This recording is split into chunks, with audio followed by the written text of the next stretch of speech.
بسم اللہ الرحمن الرحیم۔ باب نمبر 2، صالح معاشی نظام کے اصول معاشیات قرآن عزیز کی روشنی میں۔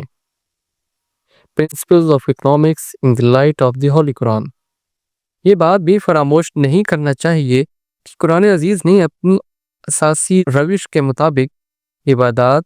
معاشرتی معاملات، سیاسیات اور دیگر شعبۂ زندگی کی طرح معاشیات میں بھی صرف اساسی اصول اور معجزانہ اختصار کے ساتھ اصول و کلیات کا ہی ذکر کیا ہے، اور ان کی تفصیلات و تشریحات کو ارشادات نبی صلی اللہ علیہ وسلم یعنی احادیث اور ان سے مستنبط احکامات فقہ کے حوالے کر دیا ہے۔ معاشیات سے متعلق قرآن عزیز نے جن اساسی اصول کا ذکر کیا ہے وہ یہ ہیں: حق کی معیشت میں مساوات، ایکوالٹی ان رائٹ ٹو لیولیہوڈ۔ رزق اور معاش کا حقیقی تعلق صرف ذات الہی سے وابستہ ہے اور وہی ہر فرد کا کفیل ہے، اور اگرچہ اس کی مصلحت عام اور حکمت تام کا تقاضا یہ ہے کہ دنیا کے اس متنوع ماحول میں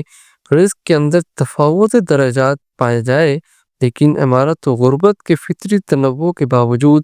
یہاں ایک فرد بھی محروم المعیشت نہ رہنے پائے، کیونکہ اس نے حق معیشت کو سب کے لیے مساوی اور برابر رکھا ہے اور کسی کو بھی اس حق مساوات میں دخل انداز ہونے کا حق عطا نہیں فرمایا۔ قرآنی تعلیمات: اللہ تعالیٰ ہر فرد کے معاشی زندگی کا کفیل ہے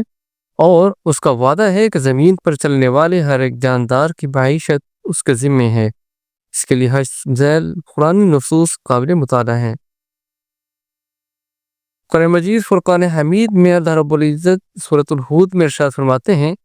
اور زمین پر چلنے والے ہر جاندار کے رزق کی ذمہ داری اللہ تعالیٰ نے اپنے ذمے میں لی ہے۔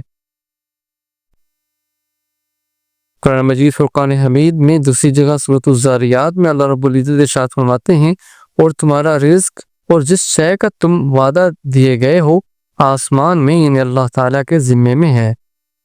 سورۃ الانعام میں دوسری جگہ ارشاد فرمایا، اور افلاس کے ڈر سے اپنی اولاد کو نہ مار ڈالا کرو، ہم ہی تمہیں بھی روزی دیتے ہیں اور انہیں بھی۔ سورۃ النمل میں دوسری جگہ ارشاد فرمایا، اور آسمان اور زمین سے تم کو روزی کون پہنچاتا ہے؟ کیا اللہ تعالیٰ کے ساتھ کوئی اور معبود ہے؟ سورۃ الذاریات ہی میں ایک اور جگہ ارشاد فرمایا، بے شک اللہ تعالیٰ ہی روزی دینے والا ہے، بڑی مضبوط طاقت والا ہے۔ سورۃ الحجر میں ارشاد فرمایا، اور ہم نے تمہارے لیے زمین میں معیشت کے سامان بنا دیے اور ان کے لیے جن کو تم روزی نہیں دیتے۔ قرآن مجید نے ارشاد فرمایا سورۃ فصلت کے اندر، وہ خدا وہ ذات پاک ہے جس نے تمہارے لیے وہ سب کچھ پیدا کیا جو زمین میں ہے۔ ان آیات میں بغیر کسی تخصیص کے ہر فرد و بشر کو خطاب کیا گیا ہے، اور ان کی روح یہ ہے کہ معیشت و اسباب معیشت خدا تعالیٰ کے خزانہ عامرہ کی ایسی عطا و بخشش ہے کہ جس سے فائدہ اٹھانے کا ہر جاندار کو حق حاصل ہے۔ حق کی معیشت میں برابری، اور ان آیات کی اس روح کی زیادہ وضاحت و صراحت حسب ذیل آیات کرتی ہیں۔ قرآن مجید فرقان حمید میں اللہ رب العزت کا ارشاد گرامی ہے سورہ فصلت کے اندر، اور رکھے اس زمین میں بوجھل پہاڑ اس کی پیٹھ پر، اور برکت رکھی اس کے اندر، اور 4 دن میں اندازے سے رکھی اس میں ان کی خوراکیں جو برابر ہیں حاجت مندوں کے لیے۔ سورۃ النحل میں ارشاد فرمایا، اور اللہ تعالیٰ نے تم میں سے بعض کو بعض پر رزق میں برتری دی ہے، پھر ایسا نہیں ہوتا کہ جن کو زیادہ روزی دی گئی ہے وہ اپنی روزی کو اپنے زیر دستوں پر لوٹا دیں، حالانکہ اس روزی میں وہ سب کے سب برابر کے حقدار ہیں۔ پھر کیا یہ اللہ تعالیٰ کی نعمتوں کے سری ممکن نہیں ہو رہے ہیں؟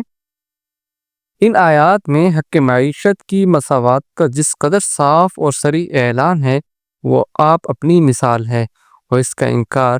بداہت اور صراحت کا انکار ہے۔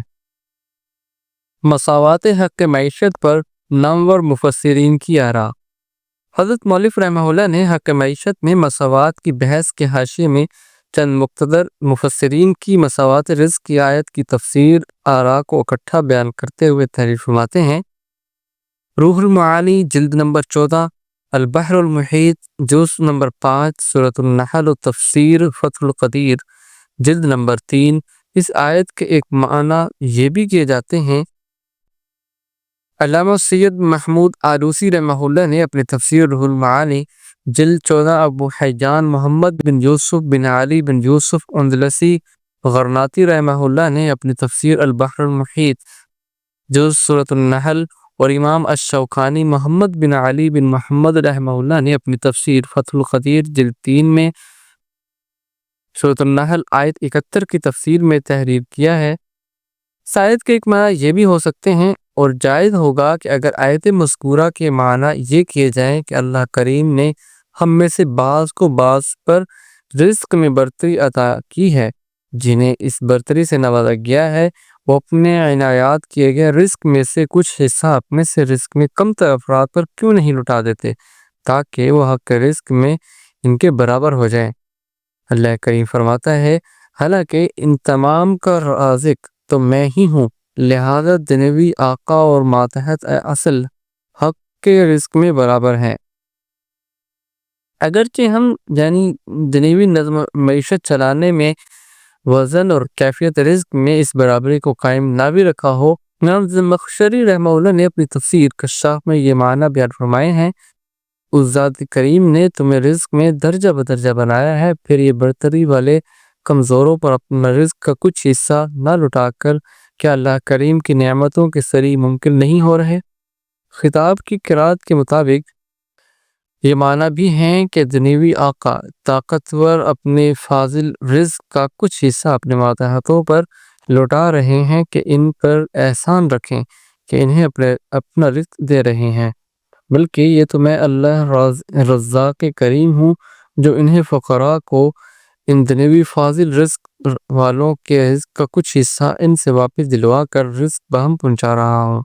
ان فاضل رزق والوں کو سمجھایا جا رہا ہے کہ تم میں سے جو حصہ فاضل رزق کا لیا گیا ہے اس سے بہتر رزق تمہیں دیا جائے گا، حالانکہ تمہارے فاضل اموال سے ان کمزوروں کا کچھ حصہ دینا تمہارا ان فقراء پر کوئی احسان نہیں، نہ یہ کچھ لوٹانا تمہارے لیے وجہ افتخار ہے، بلکہ وہ کمزور بھی تمہاری ہی طرح کے انسان ہیں، بلکہ تمہارے بھائی ہیں۔ چاہیے تو یہ تھا کہ جو تمہیں رزق دیا گیا ہے اس کا فاضل زائد حصہ ان ضرورت مندوں کو لوٹا دیتے، اور تم یہ عمل متواتر کرتے رہتے یہاں تک کہ تم سارے لباس، خوراک اور دیگر بنیادی ضروریات زندگی میں برابر ہو جاتے، جیسا کہ حضرت ابو ذر غفاری رضی اللہ تعالی عنہ کے عمل کے بارے میں آیا ہے۔ اللہ کریم فرماتے ہیں، یہ امیر خبردار رہیں اور کہیں یہ گمان نہ کر بیٹھیں کہ وہ ان فقراء کو کچھ دے کر ان پر احسان کر رہے ہیں، بلکہ وہ میرا رزق ہے جو ان امیروں کے ہاتھوں سے ان فقیروں میں جاری رکھتا ہوں، حالانکہ وہ امیر اور غریب اس حق کے رزق میں برابر ہیں۔ ان دنیوی وڈیروں کو اپنے کمزوروں پر کوئی فضیلت نہیں، بلکہ جو ان کمزوروں کو یہ امیر کچھ عنایت کر کے ان پر اپنا احسان سمجھ رہے ہوں، یہ ایسا نہیں بلکہ ان کمزوروں کا مقدر کیا ہوا قصہ ہے جو انہیں اس طرح مل رہا ہے، چونکہ یہ وڈیر صحیح بات نہیں سمجھ پائے اور نتیجتاً ان معاشی دکھوں کے ماروں کو اپنے فاضل اموال سے واپس نہیں لوٹاتے، اس لیے وہ اللہ کریم کی نعمتوں کے سر ہی منکر ہو رہے ہیں۔ ایک اب سوال یہ ہے کہ منشا الہی کے اس مقصد عظیم کو پورا کون کرے، اور اس عالم میں اسباب میں اس کی تکمیل کس کا ذمہ واجب ہے؟ تو اسلام کے نظام کا مکمل نقشہ جن نگاہوں کے سامنے ہے وہ بآسانی یہ جواب دے سکتے ہیں کہ اس عالم تشریع میں یہ فریضہ نائب الہی خلیفہ پر عائد ہوتا ہے کہ قلم روئے اسلامی میں ایک فرد بھی ایسا نہیں ہونا چاہیے جو حق کی معیشت سے محروم ہو، نہ کسی کو یہ حق حاصل ہو کہ وہ حق کی معیشت میں درانداز بن سکے، اور جو حکومت اس منشا الہی کو پورا نہ کرتی ہو وہ فاسد نظام کی حامل اور نظام عدل سے منحرف ہے۔ شیخ الہند مولانا محمود حسن رحمہ اللہ کی رائے، چنانچہ سورہ بقرہ کی اس آیت وَالَّذِي خَلَقَ لَكُم مَّا فِي الْأَرْضِ جَمِيعًا کی تفسیر کرتے ہوئے شیخ الہند مولانا محمود حسن صاحب فرماتے ہیں، جملہ اشاعۂ عالم و دلیل فرمان واجب الاذہان خلق لکم ما فی الارض جمیعا تمام بنی آدم کی مملوک معلوم ہوتی ہیں، یعنی غرض خداوندی تمام اشیاء کی پیدائش سے دفع حوائج جملہ ناس ہے،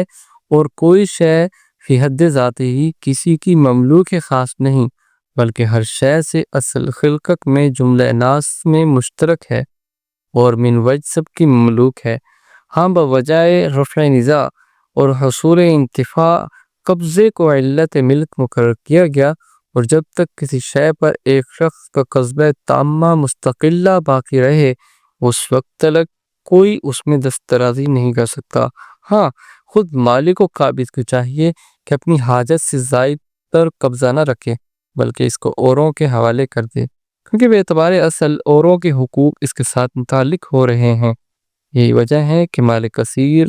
حاجت سے بالکل زائد جمع رکھنا بہتر نہ ہوا، گو زکوٰۃ بھی ادا کر دی جائے، اور انبیاء اور صلحاء اس سے بغایت مجتنب رہے۔ چنانچہ احادیث سے بات واضح ہوتی ہے،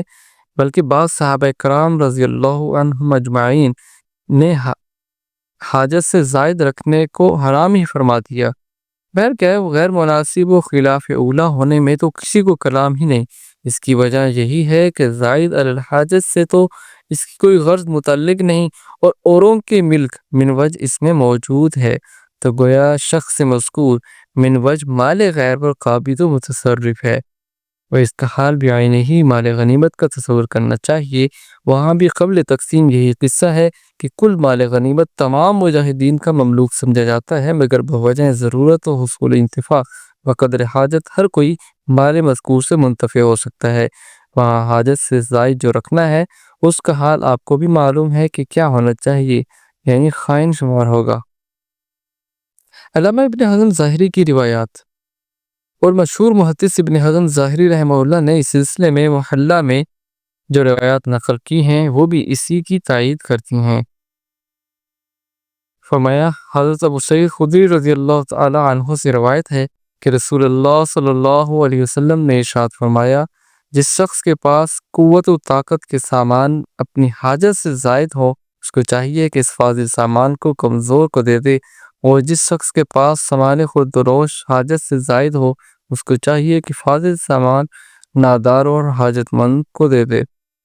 حضرت ابو سعید خدری رضی اللہ تعالیٰ عنہ فرماتے ہیں کہ نبی کرم صلی اللہ علیہ وسلم نے اسی طرح مختلف انواع مال کا ذکر فرماتے رہے، حتیٰ کہ ہم نے یہ گمان کر لیا کہ ہم میں سے کسی شخص کو اپنے فاضل مال پر کسی قسم کا کوئی حق نہیں ہے۔ حضرت عمر بن الخطاب رضی اللہ تعالیٰ عنہ سے روایت ہے کہ جس بات کا مجھے آج اندازہ ہو رہا ہے، اگر اس کا پہلے سے اندازہ ہو جاتا تو میں اس میں کبھی تاخیر نہ کرتا، اور بلا شبہ ارباب ثروت کی فاضل دولت لے کر فقراء اور مہاجرین رضی اللہ تعالی عنہم میں بانٹ دیتا۔ حضرت ابو عبیدہ بن الجراح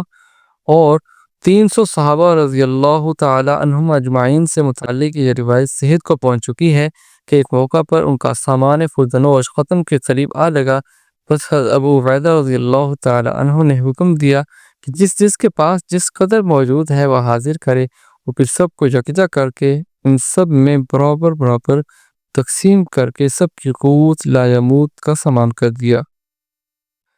محمد بن علی رضی اللہ تعالی عنہ سے روایت ہے کہ انہوں نے حضرت علی رضی اللہ تعالی عنہ کو فرماتے ہوئے سنا، اللہ تعالیٰ نے اہل دولت کے اموال پر ان کے غریبوں کی معاشی حاجت کو بدرجہ کفایت پورا کرنا فرض کر دیا ہے، بس اگر وہ بھوکے ننگے یا معاشی مصائب میں مبتلا ہوں گے، وہ محض اس لیے کہ اہل ثروت اپنا حق ادا نہیں کرتے، اور اس لیے اللہ تعالیٰ ان سے قیامت کے دن اس کی بات پرس کرے گا اور اس کوتاہی پر ان کو عذاب دے گا۔ اور اسی قسم کی دوسری حدیث اور آیات قرآنی کو دلیل میں پیش کرتے ہوئے مشہور محدث ابن حزم ظاہری رحمہ اللہ یہ مثبت تحریر فرماتے ہیں، اور ہر ایک بستی کے ارباب دولت کا فرض ہے کہ وہ فقراء اور غرباء کی معاشی زندگی کی کفیل ہو، اور اگر زکوٰۃ اور مسلمانوں کے دیگر اموال موالف بیت المال کی آمدنی ان غرباء کی معاشی کفالت کو پورا نہ ہوتی ہو، تو سلطان یعنی امیر ان ارباب دولت کو اس کفالت کے لیے مجبور کر سکتا ہے، یعنی ان کے فاضل مال سے بالجبر لے کر فقراء کی ضروریات میں صرف کر سکتا ہے۔ ان کی زندگی کے اسباب کے لیے کم از کم یہ انتظام ضروری ہے کہ ان کی ضروری حاجت کے مطابق روٹی مہیا ہو، پہننے کے لیے گرمی اور سردی دونوں موسموں کے لحاظ سے لباس فراہم ہو، اور رہنے کے لیے ایک ایسا مکان ہو جو ان کو بارش، گرمی، دھوپ اور سیلاب جیسے امور سے محفوظ رکھ سکے۔ اور حضرت ابو سعید خدری رضی اللہ تعالی عنہ کی روایت پر بحث کرتے ہوئے فرماتے ہیں،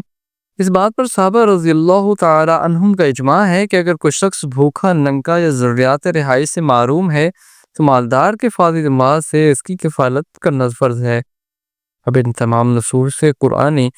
اور ان کی معجز جن سپورٹنگ احادیث و فقہی روایات کو سامنے رکھ کر بنظر انصاف غور فرمائیے، اسلام کا معاشی نظام حق معیشت کی مساوات کا کس طرح صاف اور واضح اعلان کرتا ہے، اور امیر اسلام کے اختیارات میں وسعت دے کر اس کی حفاظت کے لیے کس قدر عادلانہ دستور قائم کرتا ہے۔ ایک شبے کا جواب: جو دماغ اسلامی نظام کے حقائق سے ناشنا اور موجودہ فاسد نظام ہی کو کہ جس میں امارت و غربت و قابل نفرت حد تک تفاوت یعنی ڈفرنس نظر آتا ہے، اسلامی نظام سمجھتے ہیں، ان کے لیے یہ باتیں بلا شبہ حیرت زدہ ہیں، اور ان میں سے تو بعض اس غلط فہمی میں مبتلا ہیں کہ یہ جو کچھ کہا جا رہا ہے منشا الہی کے خلاف ہے، کیونکہ اللہ تعالیٰ نے جب خود ہی لاکھوں کروڑوں انسانوں کو محروم المعیشت پیدا کیا ہے، اور غربت و امارت کا یہ فرق بھی ایک کروڑ پتی ہے اور دوسرا نان جمی بیئر بریڈ سے بھی محروم اسی کا بنایا ہوا ہے، تو پھر یہ کیسے باور کیا جا سکتا ہے کہ خدا تعالیٰ کی مرضی یہ ہے کہ حق معیشت میں تمام افراد انسانی مساوی ہیں، اور یہ کہ کوئی فرد اس کائنات میں محروم المعیشت نہ رہے۔ اور بعض اس گمراہی میں ہیں کہ یہ جو کچھ کہا گیا ہے اسلامی نظام کو ہمگیر ثابت کرنے کے لیے ایک جدید کوشش ہے جو دنیا کے رجحانات اور وقت کے تقاضوں کے سامنے سپر ڈالتے ہوئے، ہار تسلیم کرتے ہوئے احکام الہی کی ترمیم و تبدیل کی شکل میں پیش کی جا رہی ہے، یا اشتراکیت و اجتماعیت سے مرعوب ہو کر قوہ مارکسزم کو اسلام کے جسم پر موضوع کیا جا رہا ہے۔ لیکن افسوس اور 100,000 افسوس کے ساتھ یہ کہنا پڑتا ہے کہ یہ دونوں خیالات وساوس اور اوہام فاسدہ سے زیادہ وقعت نہیں رکھتے، اور در حقیقت یہ نتیجہ ہے اس عام بے خبری کا جو اسلامی تعلیم کے متعلق مسلم فضا میں ابر محیط کی طرح چھائی ہوئی ہے، اور یہ ثمرہ ہے اپنے حقائق سے یکسر ناآشنا رہتے ہوئے اس مرعوبیت کا جو مغربی تعلیم کی بدولت ہم پر طاری و ساری ہے۔ عالم تکوین اور عالم تشریع، یہ دونوں خیالات وسوسہ سفسطہ ایلوژن کیوں ہیں؟ اس لیے کہ ہم اس قسم کے مسائل پر بحث کرتے وقت اسلام کی اس بنیادی حقیقت کو فراموش کر دیتے ہیں کہ عالم تکوین اور عالم تشریع میں کیا فرق ہے، اور یہ کہ اللہ تعالیٰ نے جس قانون الہی کو کائنات کی کامرانی یعنی سکسیس کا واحد حل تجویز فرمایا ہے، ذی عقل کائنات عالم کو جس کے امتثال کی تقریب دی ہے اور جس کی تعمیل کے لیے مکلف بنایا ہے، اس کا تعلق تکوینیات سے ہے یا تشریعات سے۔ سو اگر ہم اس بنیادی حقیقت کو اچھی طرح سمجھ لیں تو بلا شبہ اس قسم کے وساوس اور اوہام کی صورت ہی پیدا نہ ہوتی۔ انسان عالم تشریع کا پابند۔ ایک حقیقت ہے کہ خالق کائنات نے کائنات کے آغاز و انجام کا جو تکوینی نظام بنایا ہے اس کا تمام تر تعلق صرف اپنی ذات احدیت ہی کے ساتھ رکھا ہے، اور اس میں کسی دوسرے کے دخل کی مطلقاً گنجائش نہیں ہے، اور نہ ہم کو یہ معلوم ہے کہ نظام تکوینی میں کسی شے کے لیے کیا ہے اور کیا نہیں، اور نہ اس علم کا ہم کو مکلف بنایا گیا ہے، اور اس کا تعلق سر تسر عالم تکوین سے متعلق ہے۔ البتہ اس نے حضرت انسان کو جبکہ عقل و شعور اور ادراک و تمیز عطا فرمائے ہیں تو اس عطا و بخشش کے بعد اس کو یوں ہی بیکار اور معطل نہیں چھوڑ دیا، بلکہ اشیاء کے حسن و قبح اور اپنی مرضیات و نامرضیات کی معرفت اور ہدایت و گمراہی اور حق و باطل میں امتیاز کے لیے افراد کو اجتماعی سلک میں منسلک کرنے کے لیے ایک بہترین نظام عطا فرمایا، اور اس میں اچھی اور بری دونوں راہوں کو واضح کر دیا۔ وَهَدَيْنَاهُ النَّجْدَيْنِ، اس نظام کا نام نظام تشریعی یعنی لیجسلیٹو سسٹم ہے، اور اس کائنات میں پہلے انسان کے ساتھ ساتھ یہ نظام عالم تشریع پر حاوی ہے، اور انبیاء و رسل کے ذریعے برابر دنیا انسانی پر کار فرما ہے، اور اس کی فلاح و بہبود کا ضامن و کفیل ہے۔ یہ پس یہی وہ نظام ہے کہ جب حد کمال کو پہنچا تو قرآن عزیز کی شکل میں جلوہ افروز ہوا۔ بس اگر یہ بنیادی حقیقت ہمارے پیش نظر رہے تو ہم بآسانی یہ سمجھ سکتے ہیں کہ ہمارے دائرے سے باہر ہے کہ ہم نظام تکوینی سے بحث کریں، بلکہ ہم صرف نظام تشریعی یعنی قانون تشریع ہی کے دائرے میں محدود رہ کر بحث کر سکتے ہیں۔ تب قرآن عزیز سے نقل شدہ نصوص کو ملاحظہ فرمائیے اور غور کیجیے کہ کیا ان نصوص کی مراد یہ ہے کہ چونکہ اللہ تعالیٰ نے اپنی مصلحت عامہ اور حکمت بالغہ کی بنا پر کائنات انسانی میں امارت و غربت کے تفاوت درجات کو خلق کیا ہے، اس لیے کہ مرد مومن کے لیے ضروری ہے کہ وہ اس تفاوت درجات کو ترقی دینے کے لیے ایسا نظام قائم کرے کہ تمام ثروت و دولت امیروں کے ہاتھوں میں آ جائے اور کروڑوں انسان فقیر اور محتاج بن کر اور ایڑیاں رگڑ رگڑ کر جانے آفرین کو چال سپر کر دیں، اور اس طرح العیاذ باللہ منشا الہی کو پورا کریں۔ اور اگر ان آیات قرآن کا مطلب یہ نہیں ہے تو پھر اس کے سوائے دوسرے کا کیا مطلب ہو سکتا ہے کہ درجات معیشت میں فطری حد تک تفاوت کے باوجود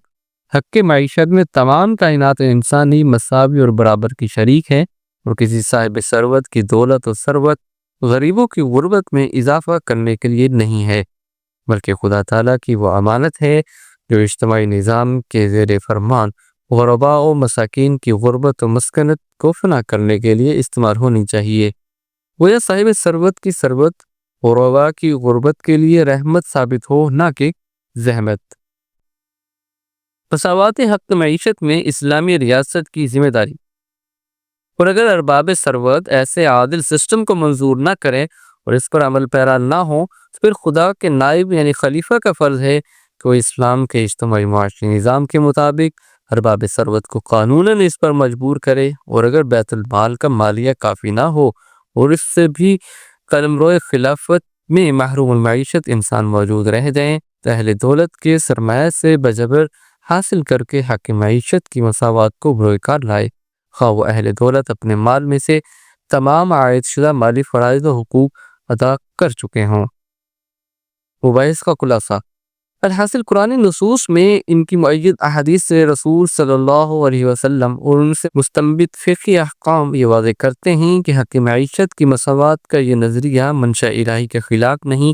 بلکہ عین منشا الہی کے مطابق ہے، اور یہ جدید نظریہ نہیں ہے کہ مارکسزم کی حمایت یا اس سے مرعوبیت کی بنا پر احکام اسلامی کی انوکھی تعبیر کے ذریعے وجود میں آیا ہو، بلکہ اسلام کا وہ بنیادی اور اساسی حکم ہے جو اپنے وجود سے آج تک غیر متبدل اور غیر مزلزل رہا ہے۔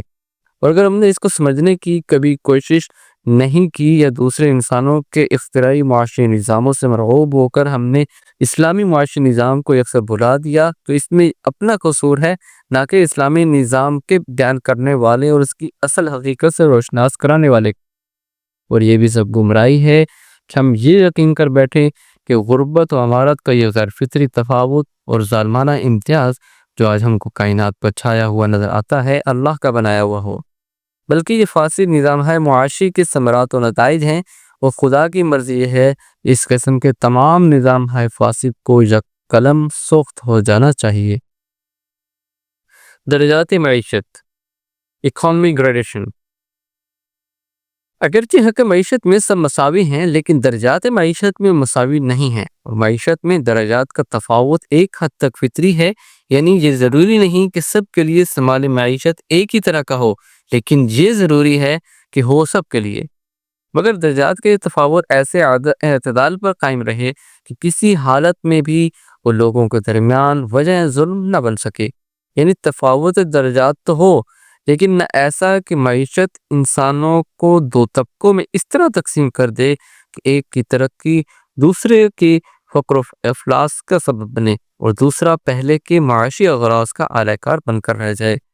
قرآن عزیز نے اس تفاوت درجات کو اس طرح بیان کیا ہے۔ سورۃ الزخرف میں اللہ رب العزت کا فرمان ہے، دنیوی زندگی میں ہم نے لوگوں کی معیشت ان کے درمیان تقسیم کر دی ہے، اور اس کو اس طرح کر دیا ہے کہ بعض کو دوسرے بعض پر درجہ معیشت میں بلندی حاصل ہے۔ سورۃ الرعد میں ارشاد گرامی ہے، اللہ جس کے لیے چاہتا ہے رزق میں فراخی دیتا ہے اور جس کے لیے چاہتا ہے تنگی ڈالتا ہے۔ اللہ یبسط الرزق لمن یشاء ویقدر۔ سورۃ الانعام میں ارشاد فرمایا، اور وہی ہے جس نے تمہیں زمین میں ایک دوسرے کا جانشین بنایا اور بعض کو بعض پر مرتبے دیے تاکہ جو کچھ تمہیں دیا ہے اس میں تمہیں آزمائے۔ سورۃ النحل میں ارشاد فرمایا،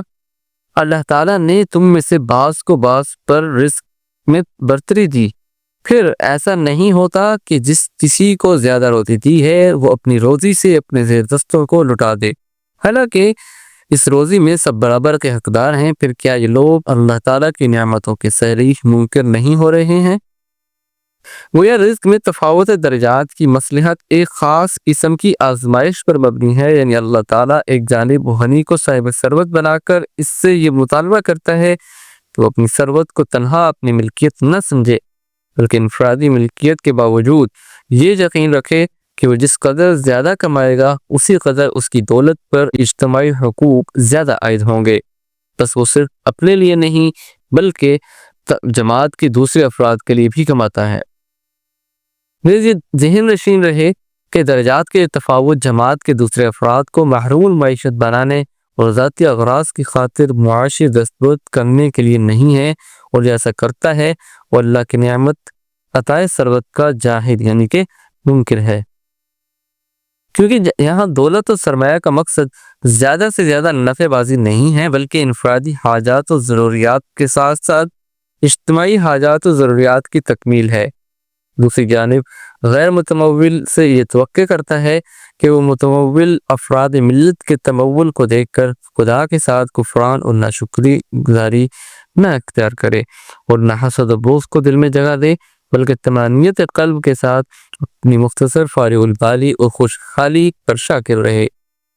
اور یا پھر عملی جدوجہد میں آگے بڑھ کر اپنی استعداد و صلاحیت کے مطابق ان تمام حقوق معیشت سے متمتع ہو وہ غنا دولت حاصل کرے جن کو تمام مخلوق خدا کے لیے عام اور مساوی کر دیا ہے، اور دوسرے افراد ملت کے حقوق اور ان کی ذمہ داریوں کو اپنے حاصل کردہ مال پر اسی طرح عائد کرے جس طرح قانون اسلامی نے دوسرے ارباب دولت پر عائد کی ہیں۔ احتکار و اقتناص کی حرمت۔ دولت و سرمایہ کے وہ اصول قطعاً ناقابل تسلیم ہیں جن میں احتکار و اقتناص کی کوئی صورت بھی بن سکے اور ان سے دولت و کنز پھیلنے اور تقسیم ہونے کی بجائے سمٹ کر خاص حلقوں اور مخصوص طبقوں میں محدود ہو جائے اور اس طرح عام انسانی زندگی کو مفلوک حال بنا دے۔ اقتناص و احتکار کی حرمت اور انفاق کے وجوب کے لیے ذیل کی آیات قابل توجہ ہیں۔ سورۃ توبہ میں اللہ رب العزت کا مبارک ارشاد ہے، اور جو لوگ خزانہ بنا کر رکھتے ہیں سونے اور چاندی کو اور اس کو اللہ تعالیٰ کی راہ میں خرچ نہیں کرتے سو ان کو دردناک عذاب کی خوشخبری دے دو جس روز کہ اس مال پر جہنم کی آگ دہکائی جائے گی، پھر اس سے داغی جائیں گے اور ان کی پیشانیاں، پہلو اور ان کی پیٹھ، اور کہا جائے گا یہ ہے وہ خزانہ جو تم نے اپنے واسطے گاڑ رکھا تھا اور چکھو مزہ اپنے گاڑنے کا۔ سورۃ الحشر میں اللہ رب العزت کا مبارک ارشاد ہے، فقراء و مساکین، قرابت داروں اور یتیموں وغیرہ پر اللہ نے جو خرچ کرنے کا یہ طریقہ بتایا ہے اس لیے ہے تاکہ ایسا نہ ہو کہ مال و دولت صرف دولت مندوں ہی میں محدود رہ جائے۔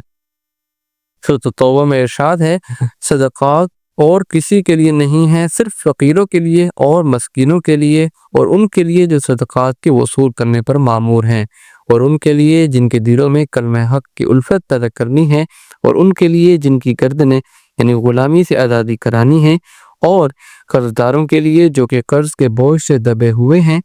اور اللہ کی راہ میں صرف کرنے کے لیے یعنی مجاہدین اور اعلاء کلمت اللہ میں مصروف رہنے والوں کے لیے، اور مسافروں کے لیے۔ یہ اللہ کی جانب سے ٹھہرائی ہوئی باتیں ہیں اور اللہ سب کچھ جانتا ہے اور حکمت والا ہے۔ سورۃ البقرہ میں ارشاد ہے، اور نماز قائم کرو اور زکوٰۃ دیتے رہو۔ سورۃ الانبیاء میں مبارک ارشاد ہے، اور ہم نے ان کی جانب انبیاء علیہم السلام کی جانب وحی کی، نیک کاموں کے کرنے کی اور نماز قائم کرنے کی اور زکوٰۃ دینے کی، اور وہ ہمارے عبادت گزار تھے۔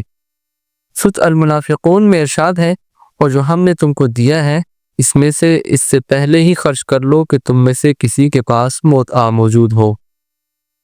سورۃ البقرہ میں ایک اور جگہ ارشاد فرمایا، اور اللہ کی راہ میں خرچ کرو اور اپنے ہاتھوں سے اپنے آپ کو ہلاکت میں نہ ڈالو، یعنی انفاق فی سبیل اللہ سے رکنا خود کو ہلاکت میں ڈالنا ہے۔ ان آیات میں ادائے زکوٰۃ، صدقات اور انفاق فی سبیل اللہ کا حکم دیا گیا ہے، اور قرآن کریم میں ایک بہت بڑا ذخیرہ انہی احکام کی ترغیب و ترہیب یعنی رغبت دلانا اور ڈرانا ان سے متعلق احکام اور تفصیلات پر مبنی ہے۔ اور ان سب کی روح یہ ہے کہ دولت و ثروت جمع و ذخیرہ کے لیے نہیں ہے بلکہ صرف و خرچ کے لیے ہے، اور اس کا مصرف ذاتی و انفرادی تعیش کی بجائے انفرادی اور اجتماعی ضروریات کی کفالت ہے۔ اس لیے ان آیات کی تفسیر میں جمہور کا مسلک یہ ہے کہ جس مال میں سے زکوٰۃ اور دوسرے مالی فرائض ادا نہ کیے گئے ہوں تو وہ مال احتکار و اقتناص کی فہرست میں شامل اور قانون سے متعلق وعید کا مصداق ہے۔ اور اس قسم کی دولت و ثروت کا نام سرمایہ ہے، تو یہ حرام اور باطل ہے اور تباہ کر دینے کے قابل ہے۔ اور اپنی ضروریات اور اہل خانہ کی حاجات اصلیہ یعنی کہ بیسک نیسیسٹیز اور مالی فرائض و واجبات کے ادا کے بعد بھی دولت باقی بچے تو اس کا پس انداز کرنا اگرچہ جائز ہے مگر خلاف اولا ہے، کیونکہ اب اس مال پر اجتماعی حقوق عائد ہو چکے ہیں اور اب اس کو اجتماعی حاجات میں صرف ہونا چاہیے۔ اور جمہور کے خلاف حضرت ابوذر غفاری رضی اللہ تعالی عنہ اور بعض علماء اسلام اس کو بھی جمع کر کے رکھنا حرام بتاتے ہیں۔ اور ان آیات زکوٰۃ و صدقات اور منع احتکار و اقتناص کے علاوہ آیات میراث اور قانون وراثت بھی اسی حکمت پر مبنی ہے کہ دولت و ثروت جمع و ذخیرہ کے لیے نہیں ہے بلکہ تقسیم اور پھیلنے کے لیے ہے تاکہ اس کا افادہ زیادہ سے زیادہ وسیع ہو سکے۔ فاسد نظام معیشت کا انسداد اور سرمایہ و محنت میں عادلانہ توازن۔ خرید و فروخت اور لین دین کے معاملات میں کوئی ایسا معاملہ جائز نہیں جس سے فاسد نظام معیشت برقرار آئے یا اس کو کسی قسم کی بھی اہانت پہنچے یا محنت اور معیشت کے لیے جائز جدوجہد بے حقیقت ہو کر رہ جائے، اور اس طرح محنت اور سرمایہ کے درمیان اعتدال اور توازن باقی نہ رہے۔ اسی لیے اس نے ربا یعنی سود کے ہر قسم کے تجارتی کاروبار یعنی جوا کی تمام ظاہری و خفی اقسام و اصناف، احتکار و اقتناص کی تمام اشکال اور اسی طرح کے عقود فاسدہ کی دوسری تمام صورتوں کو ناجائز اور مردود قرار دیا، اور معاملات کے کسی شعبے میں بھی فاسد معاشیات کو دخیل اور برقرار نہیں آنے دیا، اور دوسرے شعبوں کی طرح معاملات کے اس شعبے میں بھی عدل و انصاف ہی کو اساس و بنیاد قرار دیا۔ چنانچہ حسب ذیل تصریحات اس کی شاہد ہیں، وَأَحَلَّ اللَّهُ الْبَيْعَ وَحَرَّمَ الرِّبَا۔ اللہ تعالیٰ کا مبارک ارشاد ہے سورۃ البقرہ کے اندر، اللہ نے فرمایا،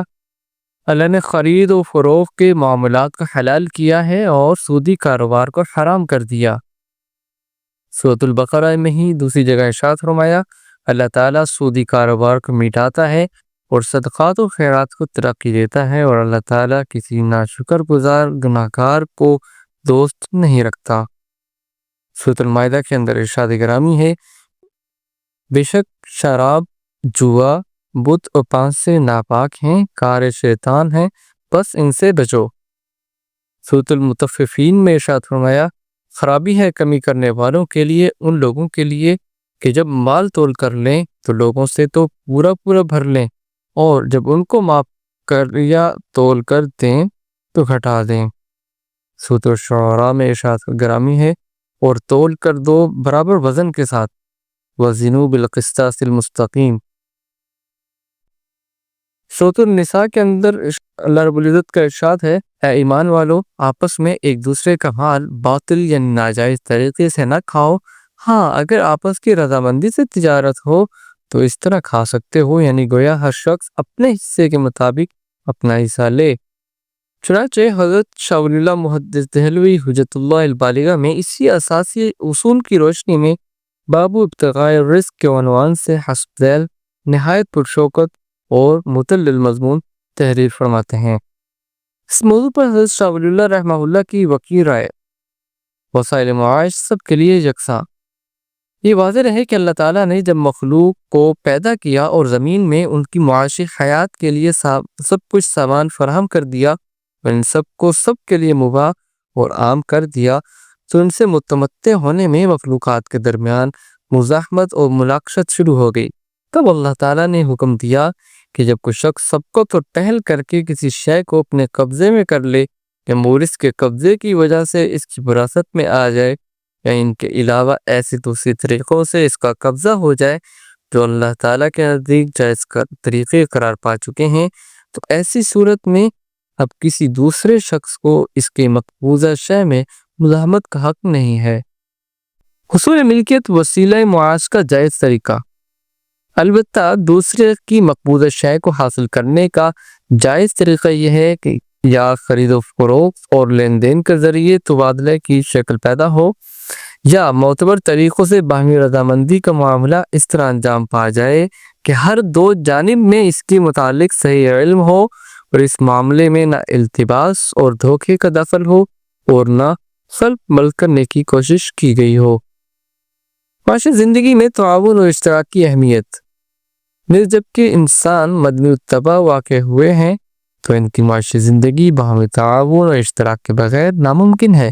لہذا اللہ تعالیٰ نے تعاون اور باہمی اشتراک عمل کو واجب کر دیا اور یہ بھی لازم قرار دیا کہ کسی فرد کو بھی ایسے امور سے کنارکش ہونے کا حق حاصل نہیں جو تمدن میں دخیل ہیں، مگر یہ کہ کسی شخص کو بعض مجبور کن حالات ایسے کرنے پر مجبور کرتے ہیں۔ ترقی وسائل کا صحیح طریقہ۔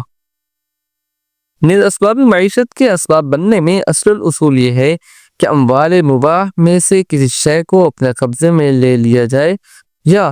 ان اموال مباح کے وسیلے سے جو کہ مالی ترقی کا ذریعہ بنتے ہیں اپنی مقبوضہ اور مشخصہ مال کو ترقی دی جائے۔ مثلا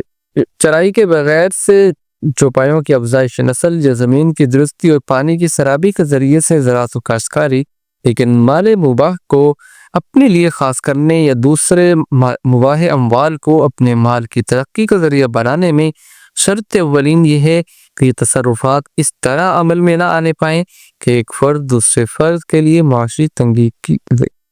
ذرائع کی تنگی اور ضیق کا باعث بن جائے اور اس طرح تمدن کو فاسد اور برباد کر دے۔ یعنی جبکہ حلال وسائل معاش سب کے لیے یکساں طور پر مباح الاصل ہیں، تو اب کسی شخص کو اپنے شخصی معاش کے لیے اسی قدر اس میں تصرف اور دعوی ملکیت جائز ہے کہ اس کا یہ عمل دوسروں کی معاشی زندگی کی پریشانی کا باعث نہ بنے اور اس کی دولت مندی دوسرے کی افلاس اور فقر و فاقہ کا سبب نہ بن سکے۔ معاشی ترقی و نمو کے مناسب طریقے۔ پھر یہ بات بھی پیش نظر رہنا ضروری ہے کہ اگر معاشی معاملات میں لوگوں کے درمیان باہمی تعاون اور اشتراک عمل کے ذریعے مالی ترقی و نمو برے کار نہ آئے تو تمدن کا صالح اور صحیح رہنا دشوار سے دشوار تر ہو جائے گا۔ مثلا ایک چاہتا ہے کہ وہ تجارتی مال کو ایک شہر سے دوسری شہر میں لے جائے اور ایک معین مدت کے لیے وہ اس ایاب و ذہاب کی گارنٹی چاہتا ہے، ان تجارت کا ذریعہ معاش بناتا ہے، یا مثلا ایک دوسرا شخص اپنی عملی جدوجہد کے ذریعے دوسرے کے مال کی دلالی کرتا ہے، یعنی محنت کو ذریعہ معاش بناتا ہے، ایک تیسرا شخص اپنی نئی پسندیدہ ایجادات کے ذریعے دوسرے کے مال کو بیش قیمت اور بہتر بناتا ہے، یعنی صنعت و حرفت کو وسیلہ معاش بناتا ہے، اور اس طرح دوسرے طریقے جائز جو ہیں ان کو اختیار کرتا ہے۔ ان سب صورتوں میں تعاون کے بغیر معاشی زندگی میں استواری پیدا نہیں ہو سکتی۔ بہرحال ان تمام معاملات میں صحیح تعاون اور اشتراک عمل ضروری اور واجب ہے، اور اگر یہ مالی ترقی ایسے طریقے سے کی جائے کہ اس میں سرے سے تعاون کا کوئی دخل ہی نہ ہو، جیسا کہ جوئے کا کاروبار، یا ایسے طریقے سے عمل میں آئے کہ بظاہر تو تعاون نظر آتا ہو لیکن حقیقت میں وہ زبردستی کا تعاون ہو، حقیقی تعاون نہ ہو، جیسا کہ مثلا سود کا کاروبار، اس لیے کہ یہ بات بہت صاف ہے کہ ایک مفلس اور نادار اپنی معاشی پریشانی کی وجہ سے اپنے ایسی ذمہ داریوں کو لینے کے لیے مجبور و مضطر ہو جاتا ہے جن کو پورا کرنے کی اپنے میں طاقت نہیں پاتا، اور اس قسم کی رضامندی ہرگز رضامندی نہیں کہلائی جا سکتی۔ بس اس طرح کے کاروبار نہ پسندیدہ اور جائز معاملات کہلائے جا سکتے ہیں اور نہ ان کو معاشیات کے اسباب صالحہ کہا جا سکتا ہے۔ تو بلا شبہ اس قسم کے تمام معاملات حکمت تبدل کی نگاہ میں باطل اور ظلم ہے۔ حضرت شاہ ولی اللہ رحمہ اللہ کی رائے سے معقول سنہری معاشی اصول۔ حضرت شاہ صاحب کی اس عبارت سے صرف آخری اصول ہی پر روشنی نہیں پڑتی بلکہ اصول چارگانہ کی ایک جامع اور مبسوط تفصیل سامنے آ جاتی ہے۔ یعنی نمبر 1، معیشت میں فطری تفاوت درجات کے باوجود تمام مخلوق یکساں اور برابر ہے اور خدا نے تمام معاشی وسائل میں زمین اور پیداوار زمین کو سب کے لیے مباح الاصل پیدا کیا ہے۔ متعین تشخیص جائز قبضے سے ہی وجود میں آتی ہے۔ نمبر 2، اور کسی فرد کو ان اموال مباح میں اسی قدر اور اسی طریق سے قبضہ و تصرف جائز ہے کہ اس سے دوسروں فرد کے لیے معاشی ضیق یعنی تنگی کے اسباب پیدا نہ ہو جائیں۔ نمبر 3، نیز معاشی معاملات میں باہمی تعاون و اشتراک عمل واجب اور ضروری ہے۔ نمبر 4، اور یہ تعاون ایسے صحیح اور سالم طریقوں پر مبنی ہونا چاہیے کہ اس سے نظام تمدن میں ابتری نہ پھیل جائے، یعنی ان کے ذریعے معاشی معاملات میں ایک دوسرے کو مدد ملے، نہ کہ ایک کا فائدہ دوسرے کی مضرت یعنی کہ نقصان پر موقوف ہو۔ نمبر 5، اور یہ جب ہی ممکن ہے کہ کائنات میں ایک صالح معاشی نظام موجود ہو جو خدا تعالیٰ کے حکم اور منشا کو پورا کرتا ہو۔ نمبر 6، بس اس صالح معاشی نظام میں وہ تمام معاملات ناجائز اور حرام ہیں جن میں تعاون باہمی کا مطلق دخل ہی نہ ہو، بلکہ ایک فرد کی تباہی اور مضرت پر جو دوسرے فرد کی مالی منفعت کا مدار ہو، جیسا کہ جوا، خواہ وہ غیر مہذب طریقوں سے عمل میں آئے یا سکہ اور لاٹری وغیرہ مہذب طریقہ ہے تجارت کا ذریعے سے۔ نمبر 7، اور وہ معاملات بھی ناجائز اور حرام ہیں جن میں بظاہر اگرچہ باہمی رضا اور تعاون نظر آتا ہو لیکن اس کی تہ میں زبردستی کے سوا اور کچھ نہ ہو، مثلاً ربا، سودی لین دین اور ایسے تمام اجارات و معاملات جن میں ایک جانب سرمایہ دار کا سرمایہ ہے اور دوسری جانب ایک مفلس و نادار کی اضطراری ضرورت، اور سرمایہ دار مفلس کے افلاس اور اس کی اضطراری حاجت سے فائدہ اٹھاتا ہے، اور اجارہ یعنی رینٹ، رہن اور پلیج اور دوسرے معاملات لین دین میں اس سے ایسی شرائط منظور کرا لیتا ہے جو انصاف اور عدل کی نگاہ میں کسی طرح جائز نہیں تھی، مگر مفلس کے افلاس اور ضرورت مند کی ضرورت نے ان کے سامنے سر تسلیم خم کرنے کر مجبور کر دیا۔ نمبر 8، بس اس قسم کے تمام معاملات اگرچہ باہمی رضامندی سے بھی طے پا جائیں تب بھی اسلام اور خدا کائنات کے نزدیک باطل اور ظلم ہے۔ اس صالح معاشی نظام میں ان کے لیے کوئی جگہ نہیں، خواہ ان کے ظاہری فائدے کتنے ہی خوشگوار کیوں نہ ہوں، اس لیے کہ اس قسم کے کاروبار کا آخری نتیجہ عوام کی فلاکت و افلاس اور ایک مخصوص طبقے کی اجارہ داری کے سوائے اور کچھ نہیں ہے۔ اس لیے یہاں مہاجنی سود کا کاروبار بھی ملعون ہے اور سودی بینکوں کا سسٹم بھی مذموم و مطرود ہے، اور جہاں مستاجروں کے وہ تمام طریقہ ہے تجارت بھی حرام ہیں جن میں اجیر کے جائز اور عادلانہ اجرت و حقوق کی حد تلفی ہو اور اس کے اضطرار اور پریشان حالی سے ناجائز فائدہ اٹھایا جاتا ہو، اور اجیر کی وہ خیانت بھی ناجائز ہے جس سے صاحب سرمایہ کو ناحق نقصان پہنچانے کی سعی کی جائے۔ مباحث کا خلاصہ۔ بہرحال معاشی نظام سے متعلق آیات میں قرآن عزیز نے جن نصوص قطعیہ کو بیان کیا ہے اور معجزانہ بلاغت اور حکیمانہ اسلوب کے ساتھ رہنمائی فرمائی ہے، اسلام کا معاشی نظام انہی نوامس الہی کی شرح و تفسیر ہے۔ بس آئندہ صفحات میں جو کچھ بھی سپرد قلم ہوگا وہ صرف انہی حقائق کی تفصیلات ہوں گی کہ یہی در حقیقت صالح معاشی نظام کے لیے بہترین دلیل راہ ہیں اور اس کے وجود کے ضامن اور کفیل۔ اب ان تفصیلات سے یہ بخوبی اندازہ ہو سکتا ہے کہ معاشی نظام کا جو اساسی مقصد ہے اس کو کامیاب بنانے کے لیے اسلام کے اقتصادی نظام کے علاوہ دوسری کوئی راہ نہیں ہے۔ یہاں مارکسزم یعنی اشتمالیت کی طرح مذہبی انارکی بھی نہیں ہے اور طبقاتی جنگ بھی موجود نہیں، بلکہ ایک عالمگیر اخوت کا غیر قانونی اعلان ہے، اور سرمایہ نظام کی طرح دولت و وسائل دولت کو سمیٹ کر مخصوص طبقہ کے حوالے کرنا بھی حرام قرار دیا گیا ہے، تاکہ باطل اور ظلم کی بنیادیں کسی حالت میں بھی قدم نہ جما سکیں، اور دنیا انسانی کے کسی ایک فرد کو بھی اپنی معاشی حیات میں انسانوں کے ہاتھوں میں ضیق اور تنگی پیدا نہ ہو۔ امت مسلمہ کی ذمہ داری۔ اب یہ ہمارا کام ہے کہ معاشیات کے علمی کاوشوں اور فنی بحثوں سے مرعوب ہو کر اس جال میں پھنس جائیں جس نے اور سب کچھ تو کیا مگر انسانی دنیا کو امن و سلامتی اور عام خوشحالی اور رفاہیت سے کبھی روشناس نہ ہونے دیا، اور اس طرح اپنی بدبختی پر اپنے ہاتھ سے مہر لگا لی، اور یا اس سادہ مگر وہ امن اور سلامتی کے شاہکار نظام کو اپنا قائد بنا لے جس نے اپنی عملی زندگی کی عمر اگرچہ کم پائی، اور خلافت راشدہ کے بعد شاہان اسلام نے اپنے ذاتی اقتدار کی خاطر جس کو کبھی بروئے کار نہ آنے دیا، تاہم جس قدر بھی عمر پائی اس میں معاشی نظام کی غرض و غایت کو ایسے بے نظیر پروگرام کے ساتھ ملسہ شہود پر جلوہ گر کیا کہ دوست اور دشمن دونوں آج تک اس کی ہمگیر اخوت و قیام مساوات اور عام معاشی خوشحالی اور رفاہیت کے معترف ہیں۔